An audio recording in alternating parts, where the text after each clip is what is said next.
When President Trump visits Beijing on his Asian trip now in progress, China is expected to roll out the red carpet. But Chinese leaders are spooked. President Trump is the first American president to sanction a Chinese bank for helping North Korea evade U.S. and United Nations economic sanctions. Chinese President Xi Jinping will no doubt flatter his American guest, hoping that President Trump prefers the image of a successful summit to a confrontation over sanctions. But President Trump should not fall for it. With North Korea on the brink of being able to strike the U.S. with a nuclear missile, President Trump must increase pressure on Pyongyang and its enablers, especially Beijing. China has responded well to U.S. pressure so far. For example, it issued a banking directive prohibiting financial transactions with North Koreans and another directive prohibiting North Korean businesses in China and joint ventures.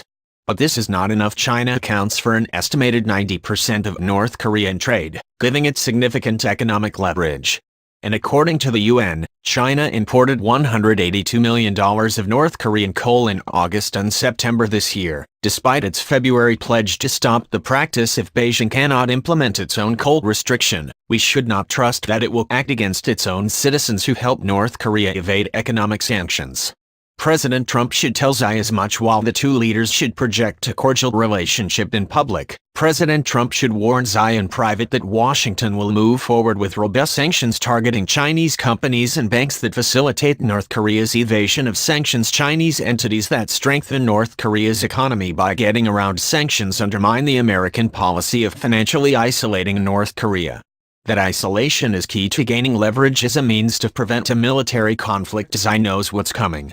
The Trump administration has already sanctioned Chinese and Russian facilitators of North Korea's sanctions evasion, and in September sanctioned 26 overseas representatives of North Korean banks. These actions are a clear warning shot to Beijing that Washington is widely expected to target additional Chinese nationals and banks that play a key role in these illegal schemes. The Trump administration should take a page from the Iran sanctions playbook and issue fines against Chinese banks for failing to identify North Korean transactions, similar to the $12 billion in fines issued from 2012 to 2015 against European banks for Iran sanctions violations. President Trump is also visiting Japan, where Prime Minister Shinzo Abe solidified his supermajority in recent elections. Abe declared North Korea as one of Japan's 10 national crises.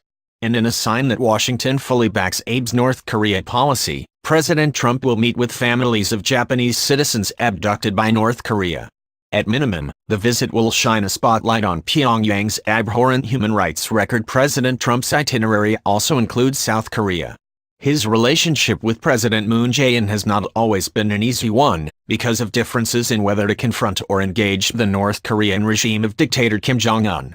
However, North Korea's provocations have drawn the U.S. and South Korea closer. U.S. military assistance has also strengthened ties with South Korea.